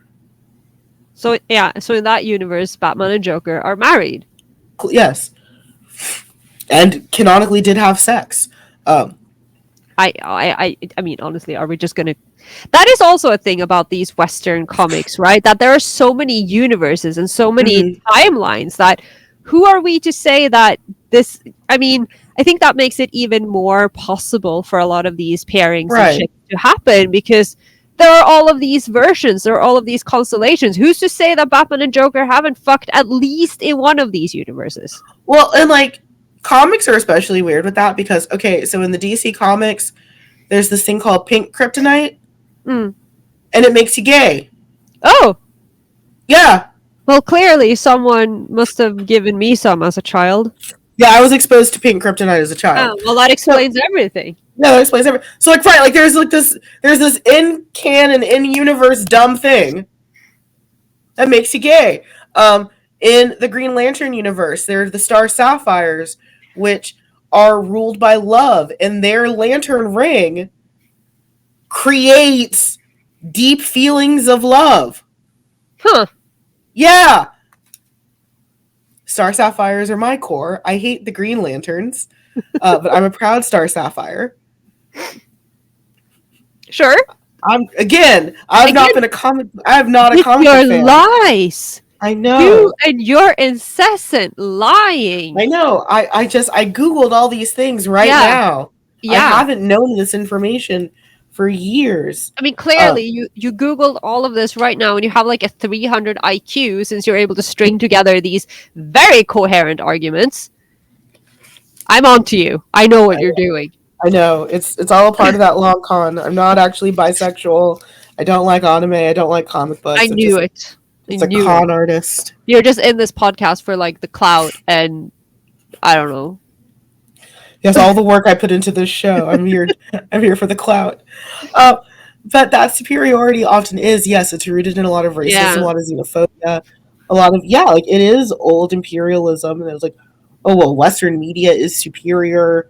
And here's one argument that I will say that I find interesting. I'm not endorsing it, but what a lot of people say is, oh, well, Western media is superior because it has better representation. It's like, one, stop looking to Japan to represent people of color. Just stop. Mm-hmm. Like, there's American writers that don't represent black people well. There are American writers that don't represent Hispanic people well. There are American writers that don't represent all flavors of Mm-hmm. LGBTQIA plus well. I mean that is literally the origin of a lot of these fan cultures is Yes, that the fans took the marginalized side characters it's fix and it. gave them agency. Yeah, exactly. Well, and I think that brings us to a great point that we'll start wrapping up on, which Yeah. is one of the big pillars of that, which was, and I hate saying it, but Harry Potter. I really thought you were gonna go with something else. Oh no, I'm going to go there. Oh yeah, of course you are. Okay. Yeah. I'm lubing us up. I don't want to. Can't dive straight into what I'm going for. No, I get You gotta have a little bit of fingering and sweet nothings. AKA Harry Potter. Some wand waving, I guess. Those wands are so expensive. I'm not putting that near anyone's butthole. What you're all telling the me you're not rich now? What? all the Slytherin just leapt out. It's like I'm not putting that shit near anyone's butt. But so much of Harry Potter fandom Yeah. was fix it. Yeah. It was queer because I don't know who doesn't look at Draco and Harry and is like, oh, they have some feelings. I mean, again, I don't have a lot of Western ships, but I see it. It's like they have some feelings about each other. And how much of it was fix it? It was like, oh, I can speak for myself. I'm a black Slytherin. I don't see any of those. Well, when I cosplay in my uniform, it doesn't matter what the movie says or what the book says. I'm valid and I'm here. When I play Quidditch, I am validated and I'm here, and I did play Quidditch for a while. So how much of the response to, like, especially shipping in that world and fan works and fanfic was in response to fixing it? A lot of Western shipping is a fix it. It is formatively seeing it as a way to mend issues that are seen within the work. Yeah. Which leads us into SuperWhoLock. Oh god, here we go. I just want to, before you go down the path to hell, I just need to share something I have learned from my young library colleagues. Yes. Because the Harry Potter fanfic verse is clearly still living and thriving, and I have learned that the only thing that matters, no matter your sexuality, is Wolfstar and all the young dudes. Because that is all these kids talk about. So, I have learned some things. You're going to have a wonderful time. I feel so. I mean, I know what Wolfstar is. I've just never been. They were old men to me, so I didn't care. That is one of my OTPs. So No, I can see it. I understand. fuck off. No, what? Fuck off. That wasn't an insult. It was. I agree. I agree. If you want to look me in the eye and say the Marauders haven't all touched each other, full of shit. Wait, you want me to lie now? Right, like you want to lie to someone. Those boys rolled in a lot of hay. Oh yeah. Well, and I think I'll back it up a little bit. I think that's also what has made like the divorcing of J.K. Rowling and Harry Potter so difficult in the fan world, is how divorced she's been from the works, really since the works were being published. Yeah. Like, Joanne has been divorced from the works for decades. So the idea of, like, saying, oh, well, you can't read Harry Potter anymore, it's like, why? I don't go into watching Prisoner of Azkaban and think, ah, yes, this is just as Joanne wanted. Like, that's made it really, really hard for especially older fans like me, where it's like, she's never been a part of this experience. And yes, I know you're going to say, oh, well, it's the capitalism and giving her money, blah, blah, blah. I know. I'm not belittling any of that. No. I'm not saying anything. I was just thinking about how even before she revealed her true self, Right. I feel like the fandom just, once the fandom got its legs, they just went running and she had nothing to do with it anymore, because I feel like apart from a few instances where I remember everyone like celebrating her for whatever she did, whenever she came out on Twitter and said something, I feel like the fandom, just from what I saw from the sidelines, there were so many iconic like ongoing fics and like headcanons that everyone had just accepted, that series was already very, very divorced from the book canon. Absolutely. For such a long time. Yeah, and exactly. But okay, we're gonna talk about SuperWhoLock. Okay. You do your thing. I do not know anything. Carola, go put the kettle on. We're gonna talk about SuperWhoLock. So SuperWhoLock is the unholy amalgamation of 3 big shows that basically gave Tumblr its backbone starting in the 2010s. So yeah, that sounds about right. Which is Supernatural, Doctor Who, and we're talking about doctors like 10 and 11 specifically. Yeah, because nobody likes 9 apparently. I like 9. I also enjoyed 9. I like that mean old man. There's not a type here at all. None. No. And Sherlock from the BBC, which I've talked about a lot on this show. You have? Maybe one day I will actually watch it. Next Patreon episode, we watch Sherlock.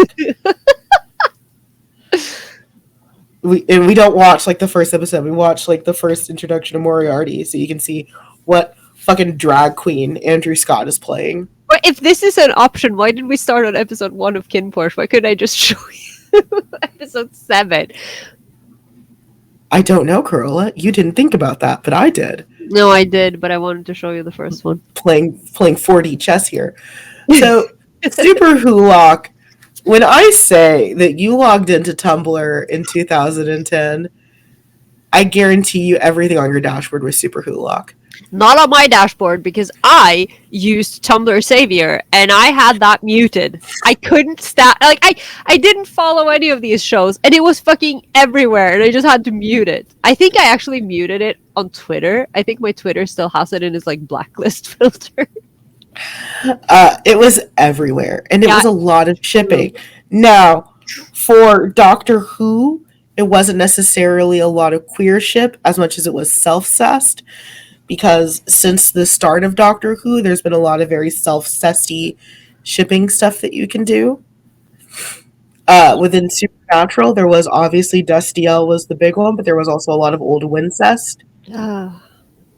Which is incest between the two brothers, Dean and Sam. I still think that is so funny because we always used to say that incest is Wincest, and then the Winchesters came along and literally they did incest.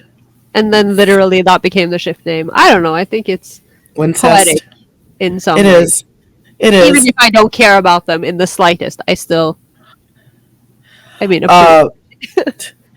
BBC Sherlock, of course, is the gayest show that never intended to be gay.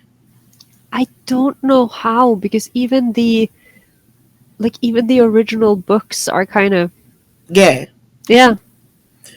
But then you get a Moriarty that's literally a drag queen, which, and don't get me wrong, I like Andrew Scott. I think his performance, I think it's too much for this series, because he's in like a flamboyant level 30, and no one else is rising to meet him. Like, okay, so to make it about comics, it feels like it feels like the Batman movie that had like Tommy Lee Jones and Jim Carrey in it. Oh yeah, I've seen that one. Where like they were so campy that everyone had to rise to that level. Because otherwise, what the fuck is that movie?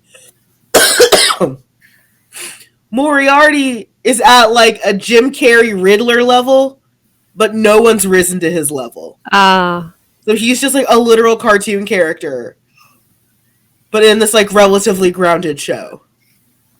Yeah, that sounds a little bizarre. And of course there was a lot of Sherlock and Watson, because I don't know how you look at any Sherlock story and say that those two aren't at least somewhat queer. I don't care how married Watson is. I mean, neither does Sherlock. Sherlock does not approve of that marriage. He doesn't like it.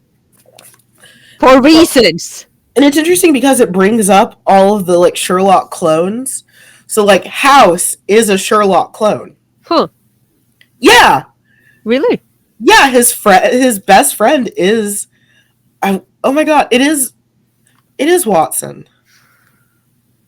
Yeah, House is literally a Sherlock clone where like he is a misanthropic asshole. It's Wilson. Sorry. It's Wilson. Watson, close enough. Right. So it's Wilson and House. And then they kind of have like rotating Moriartys. But like he's literally a Sherlock clone. So that homoeroticism bleeds into even like the clones of it, because if you watch a lot of House and Wilson are, it's so weird because like the more relationships that Wilson is in, the gayer he seems. Maybe I don't know how that's possible. I mean, he's figuring it out, I guess. Like, it's insane, but SuperWhoLock was this powerhouse, and it involved slash fic, and there were crossovers where you'd put all three of them into these giant chimera-like fics together. And it was so funny to me watching SuperWhoLock and watching all these Western fangirls just jerk themselves off to completion, and then sitting in the back and being like, but weebs have been doing this for decades. We've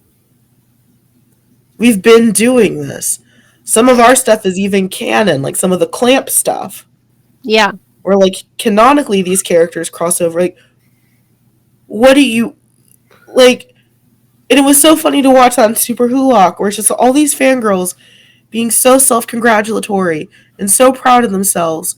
And so like look at what we're doing, and it's like, yeah, we've been doing it too for many years. And we're not going to talk about how problematic aspects of SuperWhoLock got, because that's where, again, you start seeing some of the racism and some of the sexism, because there was a lot of time spent like bashing the Doctor's female companions because that got in the way of the gay. Yeah. You know, we're not going to talk about the mistreatment of literally most of the actors in Supernatural because they didn't all care about what fangirls felt like. It's hard to acknowledge the Sherlock part of it because I know how much Stephen Moffat hates fangirls. So as far as I'm concerned, crack on. Okay. Just keep going. If you ever wake up and think what I've done has offended Stephen Moffat, do it again. Such beautiful words. Beautiful parting words. I think we should turn like the live into this like live therapy session for survivors of SuperWhoLock survivors, bring us your memories and your trauma. Your old fanfic. We'll dissect it with you. Absolutely. But like, it was insane, and it was so fascinating to watch because yeah, it's like, look at us, look at all these things that we're doing. It's like, yeah, anime fans have been doing this forever. What are you talking about? Again, dare I say it, invalidation of non-Western media and fandoms. 100%. It's insane. There is so much that we get to talk about in the live that I am so excited to talk about. And in our Patreon episode, we're going to talk about our top 5 Western ships, which Carola has discovered 4 of them while talking to me today. Oh my god! I forgot that was the theme. Thank you for helping me through this. I will have to write them down. I will also be writing them down. I'm also gonna sort my notes from today, so maybe I can use them more efficiently in the live. Yeah. Yeah. And then we haven't forgotten, where do you guys want us to start putting our sources? Because I think Tumblr is going to be the easiest place to do it. But if there's another place that you guys would like that stuff, let us know in the comments below. I've had an amazing time talking about the shipping habits in Western fandom spaces, because this is a little, this is close to my heart. I spent a lot of time in Western fandom spaces. My bread and butter really was starting in this space before I sold my soul to anime in a religious experience. And I feel like I've had like a little anthropology crash course this week, because I mean, finally I had the excuse to read a lot of these books and like the chapters that I've been ignoring. So that was very interesting. I think that this has been a very interesting conversation. And I'm surprised. Not that I didn't know, but like there are so many core similarities, like these fandom experiences and the way that they've developed. They're very similar. They are so similar. Well, and I think it goes back to that conversation that we had early in the series, and it's like a lot of Western fangirls like to pretend that, and Western fans in general, like they aren't polyglots. Like they don't like other things. That like the comic book side of me and the anime side of me, never shall the two mix. No, they're both a part of me. Yeah. And they both enhance each other and feed off, the sci-fi part of me, the British comedy part of me. Like, oh, that can never match up with, the parts of me that watched a lot of, I don't watch a lot of, like, American sitcom-y television. I watch medical dramas. Yeah, I mean, that's what I'm thinking, too. I'm like, what do I have that, because, I mostly watch Eastern shows and like consume Eastern media. It's not like I don't consume Western things, but when I start thinking about what do I consume in the West, it's like period dramas and documentaries, I guess, about serial killers. And like horror. I like horror. So there's that. Yeah, but I think that that's also like, so to bring it back to like the Black cultural experience, being diasporic, I felt and do still feel a lot of cultural abandonment to being an American because I'm never fully accepted as being an American in the US because of the color of my skin, because I live in a fundamentally racist nation. I can't. I cannot with your nation. I can't. You I can't either. Yes. This is not a political podcast, but is it not? I don't know. Let's see, we talk about politics a lot. You cannot abduct people from their homes and force them to live in a country and then say you don't belong here. That doesn't. I don't. So I went through a lot of like cultural abandonment angst, which is one of the reasons why I abandoned Western media so much and dove headfirst into Japan, because this fictionalized version of Japan that existed somewhere between Inuyasha's forest and the ramen shop in Naruto was willing to accept me. Yeah.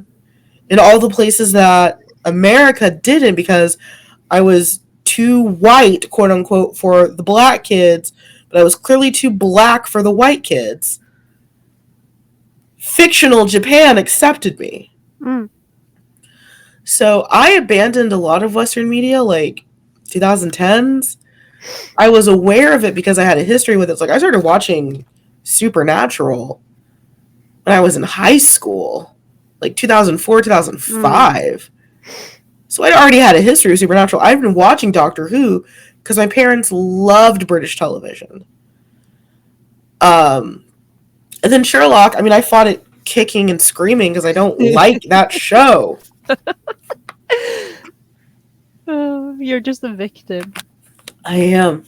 But yes. I don't have, obviously, very, very different experience. But in my case, because I am from a very small northern country, we don't have, we have culture and we do have media, but I think when you grow up in, when you grow up somewhere when pretty much everything that you consume originates from somewhere else, and for us also, largely the US and the UK and Sweden, because I was raised on Swedish television. That was just how it was.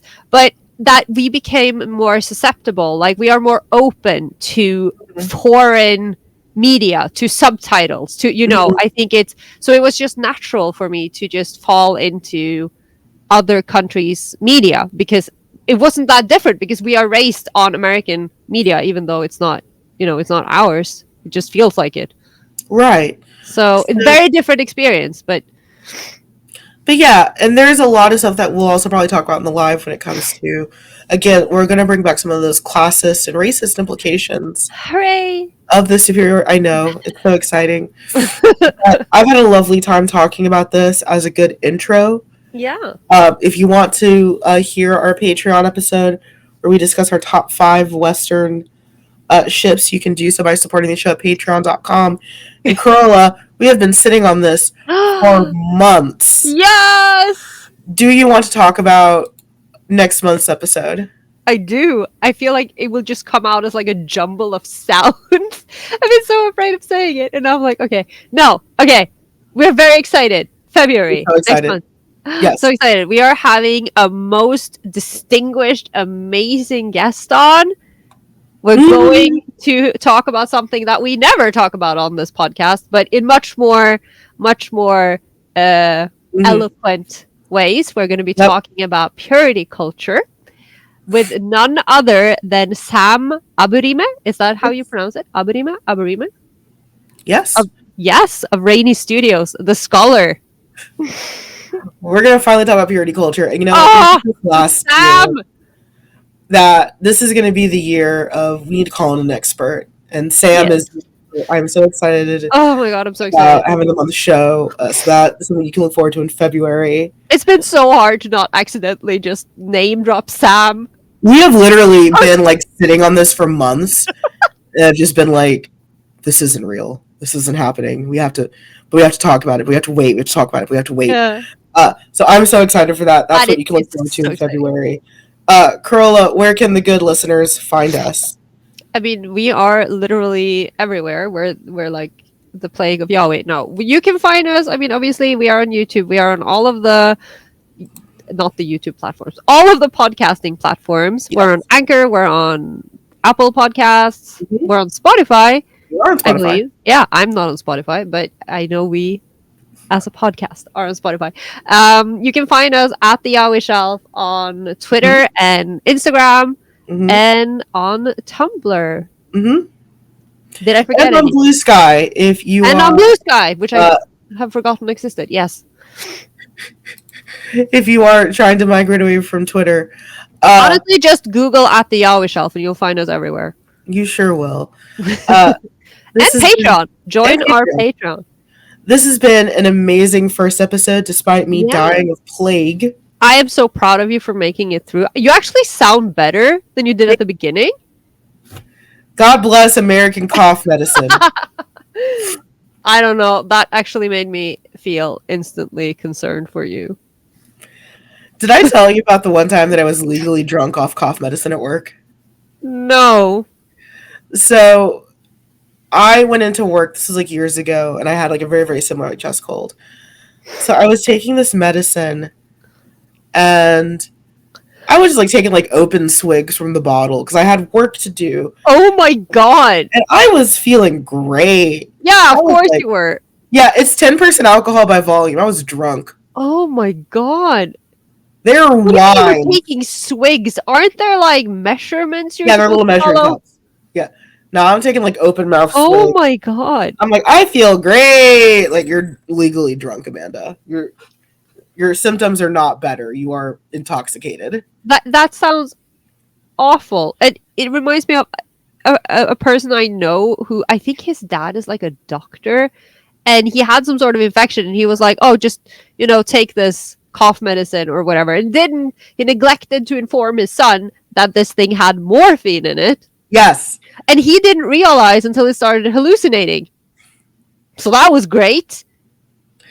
Yeah. So in the US, you can get cough medicine with codeine. It's harder to get. Like you can't get that over the counter, obviously. It's also No, one of the not- ingredients in lean. Jesus. But no, mine was just alcohol. And I was like, I feel great. It's like, you're drunk. Don't take swigs from your cough medicine. Like what? Why? Dr. Carola telling Amanda to Yeah. be responsible. Trust me, I am a medical professional right now.